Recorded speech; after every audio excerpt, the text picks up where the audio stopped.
ساری زندگی انسان بس ایک ہی دوڑ میں لگا رہتا ہے، بینک بیلنس بڑھانا ہے، پراپرٹی بنانی ہے تاکہ بچے سیٹل ہو جائیں۔ کمال ہے نا، ہم اس دولت کے لیے محنت کرتے ہیں جو ہمارے مرنے کے بعد ہمارے ہی بچوں کے درمیان جھگڑے اور فساد کی وجہ بن جاتی ہے۔ لوگ کہتے ہیں کہ اتنا نام کماؤ کہ مرنے کے بعد دنیا یاد رکھے۔ ارے بہن، دنیا کے یاد کرنے سے قبر میں AC نہیں لگ جاتا۔ دنیا 2 دن روئے گی، تیسرے دن بریانی کھائے گی اور بھول جائے گی۔ اصلی انویسٹمنٹ وہ نہیں جو بینک میں پڑا ہے، بلکہ وہ ہے جو آپ کے جانے کے بعد بھی آپ کے کھاتے میں کرنسی یعنی نیکیاں بھیجتا رہے۔ اب ذرا حقیقت سنیے اور غور فرمائیے۔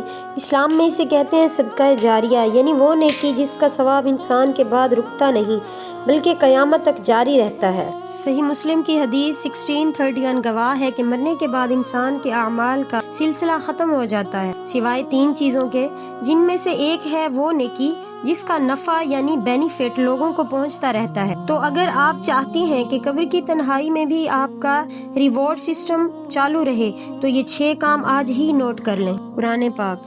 کسی کو قرآن پاک تحفے میں دیں، جب جب وہ پڑھے گا ہر حرف پہ آپ کو ثواب ملے گا۔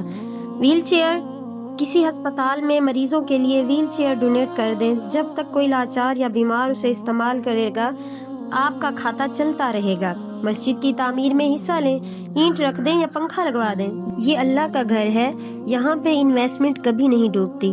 پانی کا انتظام کر دیں، کوئی کنواں کھدوا دیں یا بورویل لگوائیں، یا کسی پبلک جگہ پہ واٹر کولر رکھ دیں۔ جب بھی کوئی انسان، پرندہ یا جانور اپنی پیاس بجھائے گا آپ کی روح کو ٹھنڈک ملے گی۔ درخت یعنی ایک پودا لگا دیں، جب بھی کوئی اس کے سائے میں بیٹھے گا، اس کا پھل کھائے گا، وہ آپ کے لیے صدقہ بن جائے گا۔ چھٹا راستہ جو ان سب میں آسان ہے وہ ہے علم پھیلانا، جیسا کہ آپ بھی یہ پیغام سن رہے ہیں۔ یاد رکھیے، قبر کا اندھیرا بہت خوفناک ہے، وہاں کوئی دوست، کوئی رشتہ دار، کوئی بینک بیلنس کام نہیں آئے گا، وہاں صرف یہی چھوٹی چھوٹی نیکیاں چراغ بن کر جلیں گی۔ یاد رکھیے، موت کا کوئی کیلنڈر نہیں ہوتا، بلاوا کبھی بھی آ سکتا ہے۔ انتظار نہ کریں بلکہ یہ چھٹا کام ابھی کریں۔ اس پیغام کو اپنے مسلمان بہن بھائیوں تک پہنچائیں۔ اگر آپ کی وجہ سے کسی ایک نے بھی ان میں سے کوئی ایک نیک کام کیا تو سوچئے آپ کی آخرت کا کتنا بڑا سامان ہو جائے گا۔ آج آپ نے اپنی آخرت کے لیے کیا بھیجا؟